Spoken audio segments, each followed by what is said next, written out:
My dear students, आज हम पढ़ेंगे मानव कल्याण एवं सूक्ष्म जीव या फिर मानव कल्याण में सूक्ष्म जीव, मतलब मनुष्य में कल्याण होने वाला फिर जितने भी कार्य हैं मानव दैनिक जीवन में करते हैं उसमें कौन कौन से सूक्ष्म जीव इन्वॉल्व रहते हैं। तो ये यूनिट इसलिए पढ़ा रहा हूँ, खाद्य परीक्षण इसलिए छोड़ रहा हूँ क्योंकि आपका यूनिट में नहीं है। जो छत्तीसगढ़ माध्यमिक मंडल का जो आपका सिलेबस है आप सभी के पास होगा, जिनके पास नहीं होगा वो मांग लेंगे मेरे से, सभी विषय का है मेरे पास, तो उसके अनुसार से मैं पढ़ा रहा हूँ, ठीक। क्योंकि उसमें जो टॉपिक नहीं है उसको नहीं पढ़ा रहा हूँ, इसलिए कई सारे छोड़ छोड़ के पढ़ाता हूँ इंपॉर्टेंट जो टॉपिक है उसके हिसाब से, ठीक है। तो चलिए आज हम लोग पढ़ेंगे मानव कल्याण में सूक्ष्म जीव। मानव कल्याण में सूक्ष्म जीव, ठीक है। चलिए इसके बारे में आज हम लोग को देखना है, चलिए इसके बारे में चर्चा करते हैं। तो स्टार्ट करते हैं हम लोग चर्चा करना। चलिए सबसे पहले क्या होता है, एक होता है यूनिसेल्युलर और एक होता है मल्टी सेल्युलर। यूनिसेल्युलर, ठीक, दैट मीन्स एक कोशिकीय, ठीक। सेकंड क्या होता है आपका मल्टी सेल्युलर, दैट मीन्स बहुकोशिकीय। मल्टी सेल्युलर दैट मीन्स बहुकोशिकीय, ठीक। तो ऐसे जीव जो अपनी सभी दैनिक क्रियाओं मतलब सभी क्रियाओं को करने के लिए एक कोशिकाओं का या एक या दो कोशिकाओं का क्या करते हैं, उपयोग करते हैं, वो एक कोशिकी कहलाते हैं। ये परिपक्व नहीं होते पूर्णतः। और ऐसे जीव जो अपने जैविक क्रियाओं को करने के लिए बहुत सारी कोशिकाओं की आवश्यकता होती है, कोशिकाएं पाए जाते हैं, वो क्या कहलाते हैं, बहुकोशिकीय। या दूसरा डेफिनेशन क्या होगा, ऐसे जीव जिनमें 2 या 3 कोशिकाएं होंगी, उससे अधिक कोशिकाएं नहीं होंगी, उससे ज्यादा ऑर्गेनल्स होंगे ही नहीं, वो क्या कहलाएंगे आपके एक कोशिकीय, मोनोसेलुलर या यूनिसेलुलर। और मल्टी सेलुलर क्या होगा या पॉलीसेलुलर क्या होगा, ऐसे जीव जिसमें बहुत सारे ऑर्गेन्स पाए जाएंगे वो क्या कहलाएंगे, बहुकोशिकीय। जैसे मनुष्य जिसमें mitochondria, reticulum, Golgi body, endoplasmic reticulum और क्या है आपका जो भी है प्रकाश संश्लेषण, प्लाज्मा मेम्ब्रेन, प्लाज्मा, प्रोटोप्लाज्मा, साइटोप्लाज्मा और क्या है आपका और कैरियोनेसिस, ये सब क्रियाएं होंगी और सभी ऑर्गेन्स पाए जाएंगे बहुकोशिकीय। और जिसमें केवल आवश्यक अंग पाए जाएंगे वो क्या कहलाएंगे, एक कोशिकीय कहलाएंगे। अब चलिए इसके बाद हम लोग देखते हैं प्रोकैरियोटिक और यूकैरियोटिक, ठीक। एक होता है प्रोकैरियोटिक होता है और एक होता है यूकैरियोटिक होता है। एक क्या होता है, प्रोकैरियोटिक होता है, एक होता है यूकैरियोटिक। तो यूकैरियोटिक ऐसे जीव जिसमें पूर्णतः क्या होता है, पूर्ण न्यूक्लियस का अभाव होता है, पूर्ण न्यूक्लियस प्रेजेंट होता है, या सत्य न्यूक्लियस या ट्रू न्यूक्लियस बोलते हैं इसको, ठीक, या पूर्ण बोलते हैं, पूर्ण विकसित न्यूक्लियस, केंद्रक विकसित होता है, वो आपका क्या कहलाता है जी, यूकैरियोटिक कहलाता है, ठीक। यूकैरियोटिक क्या कहलाता है, कॉलेज में भी जाओगे तो उसको आपको पढ़ना पड़ेगा। यूकैरियोटिक क्या होता है, जिसमें पूर्ण न्यूक्लियस या सत्य न्यूक्लियस या पूर्ण विकसित न्यूक्लियस क्या होता है, पाया जाता है, केंद्रक पाया जाता है, वो क्या कहलाता है आपका यूकैरियोटिक। जिसमें केंद्रक के चारों ओर प्रोटीन का आवरण होता है, क्रोमेटिन का आवरण होता है, वो क्या कहलाता है आपका यूकैरियोटिक। और जिसमें पूर्ण विकसित न्यूक्लियस नहीं पाया जाता है, केवल उसका अभाव होता है, केंद्रक का अभाव होता है ना, पूर्ण विकसित केंद्रक का नहीं, किसका, केंद्रक का अभाव होता है, वो क्या कहलाता है आपका पूर्ण विकसित नहीं, क्या कहलाता है, प्रोकैरियोटिक कहलाता है।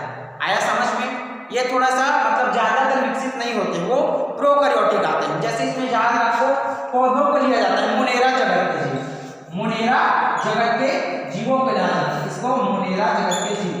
जीव जगत को विटाकर ने कितने भागों में बांटा गया था, 5 भागों में बांटा गया था। कौन कौन सा था, वो था आपका जगत मोनेरा, फर्स्ट आपका था मोनेरा, सेकेंड था आपका प्रोटिस्टा, आगे पीछे हो सकता है कोई दिक्कत नहीं है, थर्ड था आपका प्लांटी, फोर्थ था आपका फंजाई, फिफ्थ था आपका एनिमेलिया।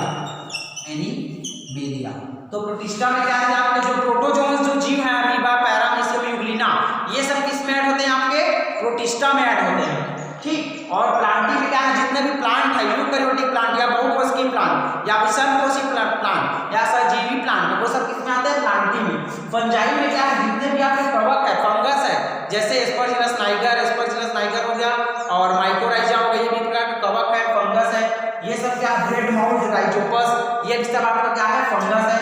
और एनिमिलिया, जितने भी एनिमल्स हैं, मल्टी सेलुलर यूकैरियोटिक है, वो क्या होते हैं आपके एनिमिलिया में आते हैं। इतना है समझ में, चलिए अब इसके बाद हम लोग देखते हैं कि मानव सूक्ष्म जीवन में जो आपको जो सूक्ष्म जीव है वो कौन कौन से होते हैं, किस किस प्रकार से होते हैं, इन सब के बारे में हमको पढ़ना है। तो हम स्टार्ट करते हैं। चलिए पहले देखेंगे उसका शेप के आधार पर उसका नाम देख लेंगे दो चार। जो फर्स्ट पेज में आपको जो डायग्राम दिया है उसमें दिया गया है। चलिए तो देखते हैं, हिंदी में भी देखेंगे, इंग्लिश में भी देखेंगे। सबसे पहले होता है आपका गोलाकार जीवाणु। कैसा होता है आपका गोलाकार जीवाणु है, ठीक। इसको क्या बोलते हैं, कोकस बैक्टीरिया। कौन सा बैक्टीरिया बोलते हैं, कोकस। ये गोलाकार ऐसे जीवाणु होगा, इसको कोकस बैक्टीरिया बोलेंगे। दूसरा होता है आपका कैप्सूल के आकार का जीवाणु होता है ऐसे, उसको क्या बोलते हैं, कैप्सूल के आकार क्या बोलते हैं, कैप्सूल आकार, कैप्सूल के आकार। वो आपका क्या कहलाता है, बेसिलस कहलाता है। क्या कहलाता है जी, बेसिलस कहलाता है,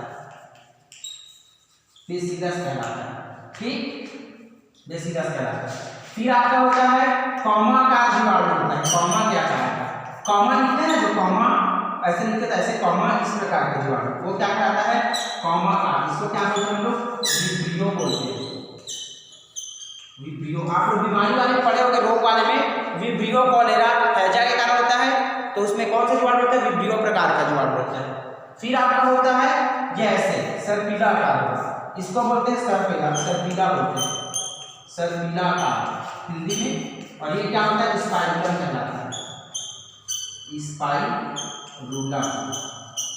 अब देखो इसके भी अनेक प्रकार हैं। तो गोलाकार, जब एक गोला रहेगा तो क्या हम उसको कोकस बोलेंगे, क्या बोलेंगे, कोकस बैक्टीरिया बोलेंगे। और गोलाकार ऐसे ऐसे चैन बना लेगा ये इस प्रकार के, इसको क्या बोलेंगे हम लोग, स्ट्रेप्टोकोकस। यहाँ पे दिख रहा है, यहाँ पे क्या रहेगा आपका, स्ट्रेप्टोकोकस बोलेंगे, याद रखिएगा ना। आप कोकस में स्ट्रेप्टोकोकस में कंफ्यूज मत होइएगा। जब कोकस बैक्टीरिया क्या होगा, चैन लाइक स्ट्रक्चर का निर्माण करेगा तो आपका क्या कहलाएगा, स्ट्रेप्टोकोकस कहलाएगा। और जब ये बैक्टीरिया क्या करेगा, ऐसे झुंडनुमा संरचना का निर्माण करेगा, ऐसे दो दो ठो, तीन तीन ठो और बहुत सारे, ये क्या कहलाएगा, स्टेफाइलोकोकस, स्टेफाइलोकोकस, स्टेफाइलोकोकस ये कहलाएगा। आगे समझ में, जब ऐसी संरचना वाली होगी कोकस बैक्टीरिया, गोलाकार बैक्टीरिया का, तो क्या होगा, वो स्टेफाइलोकोकस कहलाएगा। और उसके बाद फिर क्या होगा, जब ये चैन लाइक स्ट्रक्चर का निर्माण करेगा तो स्ट्रेप्टोकोकस। आगे समझ में, अगर यही संरचना में दो होगा तो डाइकोकस, तीन होगा तो ट्राइकोकस, चार होगा तो टेट्राकोकस। इस प्रकार हमको पढ़ना है, ये था। चलिए अब इसके बाद हम लोग देखेंगे बेसिलस का। बेसिलस का विषय में, अगर आपका जो बैक्टीरिया है बेसिलस बैक्टीरिया, ये क्या करेगा, ऐसे चैन लाइक स्ट्रक्चर कैसे निर्माण कर देगा, ये बेसिलस से मान के चलिए ये चैन लाइक स्ट्रक्चर का निर्माण करेगा। तो ये क्या कहलाएगा, स्ट्रेप्टो जुड़ेगा, स्ट्रेप्टो क्या कहलाएगा, स्ट्रेप्टोबेसिलस, स्ट्रेप्टोबेसिलस। आप लोग कंफ्यूजन मत होइएगा। और अगर ये ग्रुप ऐसे झुंड में रहेगा, ऐसे ऐसे झुंड बना लेगा स्ट्रेप्टो का, पूरा मतलब ये बेसिलस का, तब क्या कहलाएगा, स्टेफाइलोबेसिलस, स्टेफाइलोबेसिलस। लेकिन ज्यादातर हम लोग को स्ट्रेप्टोबेसिलस देखने को मिलता है, ना कि स्टेफाइलोबेसिलस। आया समझ में, क्या देखने को मिलता है, स्ट्रेप्टोबेसिलस, ना कि स्टेफाइलोबेसिलस। चलिए ये हो गया। तो ये ज्यादातर होते हैं। और विब्रियो कॉमाकार, तो ऐसे जीवाणु जो कॉमा के आकार के होंगे उसको कॉमाकार जीवाणु बोलेंगे। ऐसे जीवाणु जो सर्प के आकार के होंगे सर्पिलाकार बोलेंगे। हम लोग को ज्यादातर क्या देखने को मिलेगा, कोकस में देखने को मिलेगा और बेसिलस में, ठीक। उसके अलावा हमको और किसी प्रकार का देखने को नहीं मिलेगा। और इस पर ये क्या होंगे, नॉर्मल सिंगल होंगे। इतना है समझ में। चलिए इसके बाद हम लोग आगे बढ़ते हैं। अब देखेंगे हम लोग, क्या देखेंगे हम लोग, जीवाणु का द्विखंडन। उसमें रिप्रोडक्शन देखेंगे, कौन सा, द्विखंडन विधि से। द्विखंडन किसके अंतर्गत आता है, विखंडन के अंतर्गत आता है, ठीक। विखंडन किसके अंतर्गत आता है, विखंडन के अंतर्गत। चलो देख लेते हैं, हम लोग यहाँ पे देखेंगे द्विखंडन, ठीक। चलो द्विखंडन, द्विखंडन, द्वि मतलब होता है दो, खंडन मतलब होता है बटना, खंडों में बटना। तो दो खंडों में क्या होगा, जब जीवाणु बढ़ जाएगा तो वह क्रिया क्या कहलाएगी, विखंडन कहलाएगी। ये समझने के लिए था। इसका हम जैसे परिभाषा लेंगे, नॉर्मल कोई पूछेगा कि बाइनरी फिजन क्या है, इसको क्या बोला जाता है, आपका फिजन बोला जाता है, बाइनरी फिजन, ठीक। बाइनरी फिजन मतलब दो भागों में जब जीवाणु बढ़ जाता है तो इसका सिंपल डेफिनेशन क्या देंगे, जब दो अलग अलग जीव आपस में आते हैं और अपने न्यूक्लिक मटेरियल का अनुवांशिक पदार्थों का आपस में क्या करते हैं, संयोजन करते हैं, फिर क्या होता है, या ये ना बोल के एक ही जीव के अनुवांशिक पदार्थ में क्या होगा, गुणन होगा, रेप्लिकेशन होगा, संख्या में बढ़ जाएगा और 20 से 2 भागों में बट जाएगा, फिर क्या करेगा, नए नए जीवों का निर्माण कर लेता है पूर्णतः, तो वो प्रक्रिया क्या कहलाती है, आपकी विखंडन कहलाती है। जैसे मान के चलिए ये कोई बैक्टीरिया है, ये बैक्टीरिया का सेल वॉल है, ये वाला सेल वॉल है, ये बैक्टीरिया है, उसका न्यूक्लिक अम्ल या फिर उसका न्यूक्लिक मटेरियल, ये न्यूक्लिक मटेरियल फर्स्ट स्टेज में ऐसे रहेगा, सेकंड स्टेज में क्या होगा, ये सेकंड स्टेज में ऐसे करके ये ऐसे दो भागों में से टूटने के लिए हो जाएगा, ये दो भागों में टूटने के लिए होगा। अब तीसरे भाग में क्या होगा, ये पूर्णतः ऐसे करके टूट जाएगा, ये है मान के चलो आपका ये, तो ये पूर्णतः ऐसे करके टूट गया। फिर अब क्या होगा, जब दो न्यूक्लिक मटेरियल हो गया है, दो हो गया है इसका जेनेटिक मटेरियल, तो ये बैक्टीरिया भी ऐसे दो भागों में से टूटेगा, ये और ये सेल वॉल के अंदर ये बन गया और ये इसका ये बन गया, हो गया, और इसका जेनेटिक मटेरियल आया समझ, ये जेनेटिक मटेरियल बढ़ने लगा, फिर ये अब इसको सेल वॉल को भी तोड़ेगा, फिर ये हो जाएगा, आप यहाँ पे देख सकते हैं ये ऐसे रहेगा बैक्टीरिया, ये पूरा एक बैक्टीरिया है, ये एक बैक्टीरिया है, ये है इसका न्यूक्लियस, हो गया। फिर ये लास्ट में क्या होगा, ऐसे करके दो नए नए बैक्टीरिया का निर्माण करेगा, एक बैक्टीरिया पूरा लगभग ऐसे नया से फिर से बन जाएगा जैसे पहले था, और ये फिर से एक बैक्टीरिया बन जाएगा।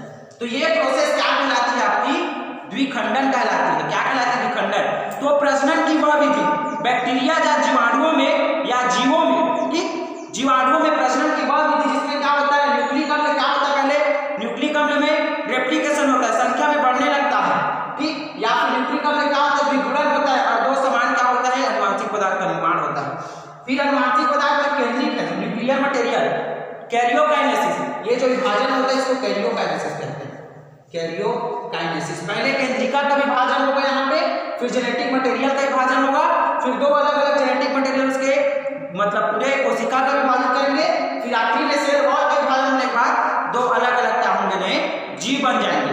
यह प्रक्रिया आपकी क्या कहलाएगी, द्विखंडन कहलाएगी। यह किसमें पाया जाता है, ज्यादातर जीवाणुओं में देखा जाता है, ठीक। चलिए इसके बाद आपके कुछ बुक्स में आपके जो जीवाणु के नाम दिए गए हैं, जैसे पॉक्स वायरस है, पोलियो वायरस है, ठीक है, हर्पीस वायरस है, ठीक, ये सबको आप, इन्फ्लुएंजा है, ये सब वायरस को आपको देखना है। चलिए अब हम लोग आगे बढ़ते हैं। चलिए तो हम लोग देखेंगे घरेलू उपयोगी पदार्थों में सूक्ष्म जीव। तो सबसे पहले हम लोग देखेंगे दूध से दही निर्माण, दूध से दही निर्माण, ठीक, दही निर्माण। तो दूध से दही बनता है, तो उसमें कौन सा बैक्टीरिया रहता है आपका, स्ट्रेप्टोकोकस लैक्टोबैसिलस, याद रखिएगा ना, स्ट्रेप्टोकोकस लैक्टोबैसिलस,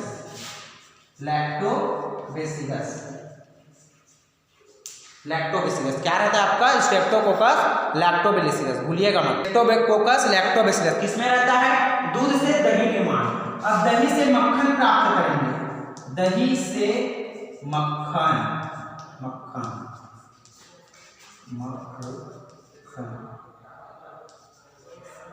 प्राप्त करेंगे, ठीक। तो इसमें क्या होगा आपका, इसमें स्ट्रेप्टोकोकस लैक्टिस होगा, क्या होगा इसमें, स्ट्रेप्टोकोकस लैक्टिस होता है, ठीक। किसमें होता है स्ट्रेप्टोकोकस लैक्टिस, जब हम लोग मक्खन प्राप्त करेंगे, किससे मक्खन प्राप्त करेंगे, दही से, तो स्ट्रेप्टोकोकस लैक्टिस। इसमें कौन सा बैक्टीरिया होगा आपका, स्ट्रेप्टोकोकस लैक्टिस। ये कोकस है, ये बेसिलस है, बिल्कुल आपको याद रखना है ना, ये बेसिलस है, देखिए यहाँ पे स्ट्रेप्टोकोकस बेसिलस है, स्ट्रेप्टोकोकस लैक्टोबैसिलस है, लैक्टोबैसिलस है, BACILLUS, ठीक। बेसिलस मतलब ये वाला सेप का बैक्टीरिया है। स्ट्रेप्टोकोकस भी रहेगा, गोला वाला भी रहेगा, और ये वाला दोनों वाला भी रहेगा, और इसमें क्या स्ट्रेप्टोकोकस लैक्टिस, ओनली और ओनली कैसा रहेगा, दूध मतलब दही से मक्खन बनाएंगे तो हम कौन सा रहेगा, ओनली गोलाकार जीवाणु होंगे। आया समझ में, किसमें रहेगा, दही से मक्खन में रहेगा। चलिए इसके बाद हम लोग चीज में देख लेते, ठीक। पनीर में क्या होता है, पनीर में भी सेम टू सेम नहीं, पनीर में थोड़ा अलग होता है। Paneer condensation of milk, milk के संघनन से क्या बनता है पनीर। इसमें क्या रहेगा, लैक्टोबैसिलस लैक्टिस, लैक्टोबैसिलस क्या रहेगा, लैक्टोबैसिलस लैक्टिस रहता है, याद रखिएगा, बिल्कुल भी मत भूलिएगा, लैक्टिस। ये पनीर में क्या होता है, पनीर निर्माण में लैक्टोबैसिलस लैक्टिस रहता है। पनीर में ये सेम लगता है, लेकिन ये स्ट्रेप्टोकोकस बैसिलस, स्ट्रेप्टोकोकस लैक्टिस है, ये स्ट्रेप्टोकोकस लैक्टोबैसिलस है ये। इसमें दूध से दही में दोनों है, कोकस और बैसिलस दोनों, और इसमें क्या ओनली लैक्टोबैसिलस है लैक्टिस, इसमें आपका पनीर निर्माण में। ठीक है, इतना आया समझ में। चलिए इसके बाद हम लोग कहते हैं योगर्ट। एक होता है योगर्ट निर्माण, आपको बुक में शायद नहीं दिया होगा है योगर्ट, कई लोग पीते भी हैं योगर्ट, ठीक। योगर्ट क्या होता है देखते हैं, छाछ वाला का, तो छाछ से जो और बचा रहता है इसको योगर्ट बोलते हैं, ठीक। तो योगर्ट क्या होता है, इसमें आपका लैक्टोबैसिलस थर्मो एसिडोफिलिस होता है, थर्मोवल्गेरिस होता है। क्या होता है, थर्मोवल्गेरिस होता है, ठीक। इसमें होता है आपको स्ट्रेप्टोकोकस थर्मोफिलस, इसमें होता है, इसमें योगर्ट निर्माण में, या फिर थर्मोकोकस वल्गेरिस लिख सकते हैं, या फिर लैक्टोबैसिलस वल्गेरिस, लैक्टोबैसिलस वल्गेरिस, इसमें होता है आपका योगर्ट निर्माण। तो ये क्या है, आपका दूध से बनने वाले प्रोडक्ट हैं, और इनमें जिस प्रकार के भी आपके बैक्टीरिया दिखाई देते हैं उनके बारे में। चलिए उसके बाद हम लोग देखते हैं सिरका। तो सिरका में क्या होगा, एसिड रहता है सिरका, तो एसिडोबैक्टर रहता है, क्या रहता है, बैसिलस एसिडी। सिरका में क्या रहता है आपका, बैसिलस एसिडी, क्या रहेगा, बैसिलस आपका रहेगा बैसिलस एसिडी, ये रहेगा, इसमें रहेगा आपका सिरका में रहेगा, ठीक है। चलिए इसके बाद नेक्स्ट देखते हैं क्या है। इसी को आप डेयरी उद्योग में भी लिख सकते हैं, लेकिन डेयरी उद्योग में ये सब बनता है ना, इसलिए आपको घरेलू उद्योग में डेयरी उद्योग में भी लिख सकते हैं। हम लोग दूध दही घी ये सब घरे बनता है, कई लोग के दूध भी बनता है, हमारे यहाँ मक्खन भी बनता है, हमारे यहाँ और घी निकालते हैं, घी मक्खन, उसी का बात करें बटर का, ठीक। तो ये सब चीज बनता है, ये आपका डेयरी में भी आधा आ जाएगा, आधा ज्यादा, और किसमें आ जाएगा, घरेलू उत्पाद में। इस बस इसमें डोसा इडली इसके बारे में जोड़ देना, तो ये क्या हो जाएगा, घरेलू। उसमें यीस्ट का रहता है ज्यादातर, यीस्ट को क्या करते हैं उसमें यूज करते हैं, ठीक है। चलिए इसके बाद और कुछ दिया है, एसिटोबैक्टर, वो तो सिरका उद्योग में आपको बता दिया मैंने।